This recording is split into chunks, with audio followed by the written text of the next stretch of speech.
Pero pag binentahan kita ng BMW ngayon, halagang 4,000, bibilin mo, ma'am? Yes. Kala ko lang ang pera. Yan ako, mo. Ang Pilipino ganyan. Ito, pinapakita ko sa resulta mo after 2 years. Gawin mo na. O kasi baka naman huli na lahat. Bakit? Ang dami na namin nagiging member o kailan ka pa magsasali? Kailan ka pa magsasama? Bakit, ma'am? Ang pangarap namin napakataas. Sabayan mo na. Isa lang ang tinatanggal namin dito sa katawan namin. Yung letter P. Alam mo ba yung P sa katawan? Neglas. Pride! Bakit ba? Yung pride? Madaming ganyan. Yan lang po yung isang-isang binaba ko sa katawan ko. Bakit ba? Ang pride, di ka pakainin na, tama? Yes. Ang pride na bulayan, malasong ka. Ako, ha? Yes. Bakit ako sasali sa bata? Teacher ako. Diba? Bata, ba't ako sasali? Manager ko sa bangko. 50,000 naman. Bata, ba't ako sasali? Abogado ko. May kaso ba tayo dito? Wala, tama? Di ba? Bata, sasali ako. Doon ako sasali sa'yo. Doktor ako. May nagpapa-order ka ba dito? Diba? Bata, ba't ako sasali sa'yo? Engineer ako. Ba't may nagpapacheck ba na engine dito? No, joke yun. Engineer. Ako mo, ito lahat kami, kaya kami sumali kasi may dahilan. Gusto mo malaman ko ng dahilan namin? Dreams. Gusto mo malaman ang dahilan namin? O simple, umuwi ka ng bahay. Tingnan mo yung bahay mo. Kung ikaw malungkot sa bahay mo, sumali ka ng B-Mobile. Pero kung masaya ka na sa bahay mo, huwag ka na sumali. Bakit? Kontento ka na, tama? Yes. Pagpasok mo ng bahay mo, nakita mo garahe, may kotse ka doon, masaya ka na sa garahe mo, at sa kotse mo, huwag ka nang sumali. Pero kung hindi ka pa masaya, sumali ka, bumalik ulit dito. Pasok ka ng bahay mo, nakita mo yung sala mo, masaya ka na sa mga nakikita mo. Huwag ka na sumali sa B-Mobile. Kung hindi ka pa rin masaya, sumali ka. Bakit, ma'am? Dito mo kitain yung nalalagay natin dyan. Pasok ka sa kwarto ng anak mo, ma'am. Tingnan mo anak mo. Kung masaya ka na sa anak mo, huwag ka sumali ng B-Mobile.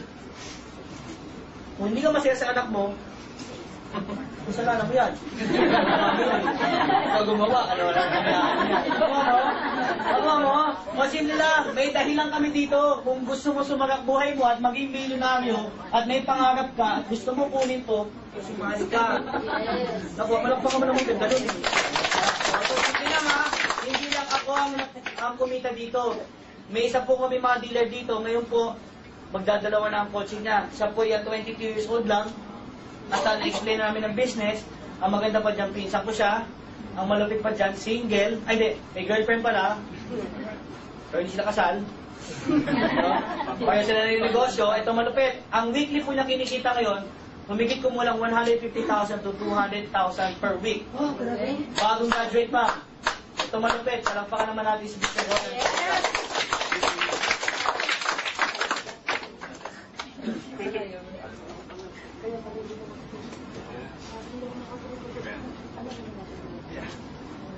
Good evening. Good morning. Good morning. Good evening nga po. Good evening. Good morning.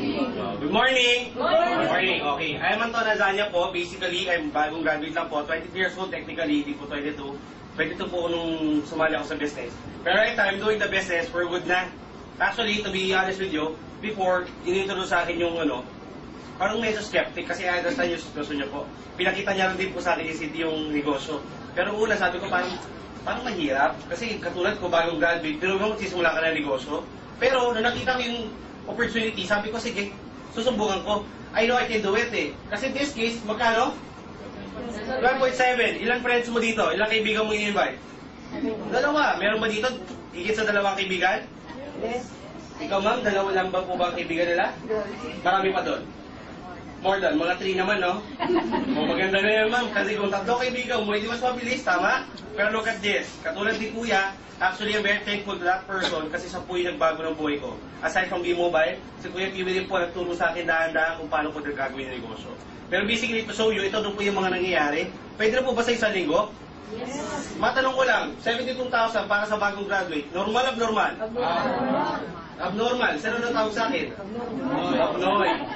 Okay lang? Yes. O sir, matanong ko lang, sir, ikaw ba normal, abnormal? Normal. Sir, kung palit tayo, okay lang? Weekly rin, bibigyan niya sa'yo. Normal ka ba, abnormal?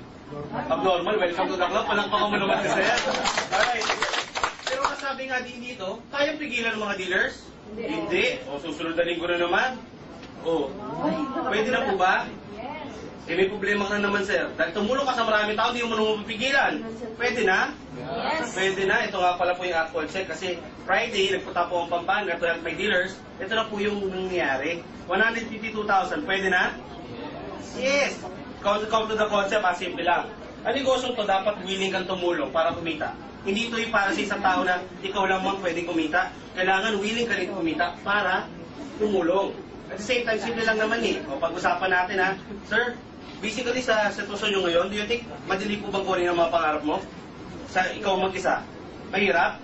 O sir, ganito na lang. Okay lang ba? Ngayon, araw na to, lahat na nakikita mo sa paligid mo, kasama sa pagkuha ng pangarap mo, okay lang? Do you think mas madaling paraan yun? Willing ka ba tumulong? Willing ka rin bang magpatulong, sir? O, with that is, magiging successful sa negosyo to. Katulad ko po, humingi lang din po ako ng tulong sa pinsan ko kung paano ko gagawin ang negosyo. Tinulungan niya rin po ako, tumulong din ako sa maraming tao. Nangyayari? Nangyayari. O, come to think of this, ito na po yung mga accounts ko. Kasi last, September, ito po yung nakuhang, ng isang account ko. Pwede na? 733,000. Yes. Pwede? Yes. Okay. Yan nga, sabi nga natin, tuloy-tuloy lang yan. O, ito, after 29 days, 860 naman.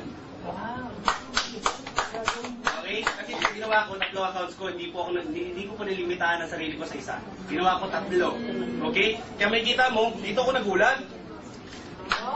Pwede na? Pwede na po ba? Yes. Yung parang hindi ba hindi natutuwa? Pinupulot lang po ba? Hindi, di ba? Mahirap po gawin yan. Kung effort mo, ano lang gagamitin. Pero in this case, humingi din po ng tulong. Nangyari? Yes. Alright. Eto, lastly, pwede na? Ito yung pinaka-recent. Pwede na? 1.1 million? Yes. Pwede. O sabi nga ni Kuya Piwi, kailangan mo lang tanggalin itong sa katawan mo. Alam mo bakit? Sabi nga, pwede pa kayo sa pamilya? Hindi. Pwedeng bumuhay ng pamilya? Hindi rin. Kasi pag pinakain mo sa pamilya mo ang pride, sabi nga niya, bubula ang bibig ng mga yan. Sabon. Okay? Sa negosyong to, tinanggal ko lang to. Marami sabi sa akin, alam mo, hindi para sa yan. Kasi nung pag-uwi ko sa bahay, in-explain ko yung negosyo sa nanay ko. Sabi sa akin ng nanay ko, nahihilo ka na ba? Oo. Tatay ko, sabi ko, Dad, hindi ka nakalaman trabaho, ako nagagawa ng paraan. Pero sinabi ko sa kanya yung 900,000, sabi sa akin ng tatay ko, gutom ka ba? Sad to say, pero normal po yan sa ating mga Pinoy. So, see is to believe. Tama? Kabaliktaran tayo ng mga insect. Gusto ng mga insect? Subok muna bago resulta. Ang Pinoy, nagpapakawais, gusto, resulta muna bago subok. Kaya tinan mo sa Pilipinas, sino mas mayaman? Pinoy insect. Yes. Sa inis, kasi they want to try it first. Kasi kung sakali mo mag-fail sila, at least they know how to do it. Again, kung paano tama na. Sa Pinoy, hindi. Hindi pa niya nasusubukan, ang dami niya kagad sinasabi. Tama? Tanong, nag-buy ka na ba ng training native? Kasi katulad ko, ginawan ko lang din ng paraan. Pero tingnan mo naman, magkano po ba ang binali? At gano'n po ba karaming tao na tulungan ko with this business? You agree? Yes. Alright. Hindi mo ba, simple lang. 3 months ko lang itong ginawa. Nung sabi sa akin ng tatay ko, meron ka 3 months para gawin yung negosyo. Pag hindi ka nag-succeed in 3 months, pumunta ka ng Singapore, doon ka magtrabaho. Sabi ko naman, sige Dad, give me 3 months. Pinayagan niya nga ako, pero araw-araw sa ginawa ng Diyos, araw-araw niya rin ako sinisigawan. Araw-araw niya rin ako napagalitan. Pero alam mo, I never take it against them. Eh sabi ko nga, malamang may rason siya kung bakit niya ginagawa sa akin yun. Pero sabi ko nga, kung diniscourage niya ako, sinachallenge man lang niya ako, ginawa ko, dinobaltay ko lang yung trabaho ko. Kasi in that case, ibig sabihin, may rason siya kung bakit niya ginagawa yun. Tama? Yeah. Pero, in 3 months, B-Mobile po. Kaya sobrang proud ako sa negosyo to. Kasi tinanggal ko lang yung pride. Alam mo, pag tinanggal mo pride, anong balik? Tanong mo sa akin ano? No. Tanggalin mo lang yung pride. Anong babalik sa akin? Right. Okay? Ito po, papakita ko rin sa inyo. I'm very proud of this car. Okay? Ngayon po, after 3 months, nakabili ako ng sarili ko Nissan Cipiro. Wow. Kung titingnan mo, hindi ito yung pinakamahal, hindi rin po yung pinakabago. Alam mo bakit ako sobrang proud sa coaching to? Kasi every centavo of this, akin po. Hindi po ito galing kung kanino, hindi ito galing sa parents ko. I own it. Okay? Tapos last week, nabili ko na rin po yung sarili kong expedition. Okay? It's because also of the help of B-Mobile. Kaya sabi nga natin, gawin mo itong negosyo, hindi lang because of money. Do the business dahil alam mo, nakita mo sa negosyo to, may pangarap kang pwede mong kunin. Klaro? Yes. Okay. First Kuya Piwi, yan natin. Ay, thank you ma'am. Yeah, say out. Yeah, say out. Alright. Yan. Yan guys. Before I end my presentation, basically, may ano lang kami dito. To have a positive vibes ha, siyempre nakita natin yung negosyo. Can I request one thing lang? Pwede? Yes. Pag sumigaw ko mamaya ng payaman, sigaw tayong lahat ng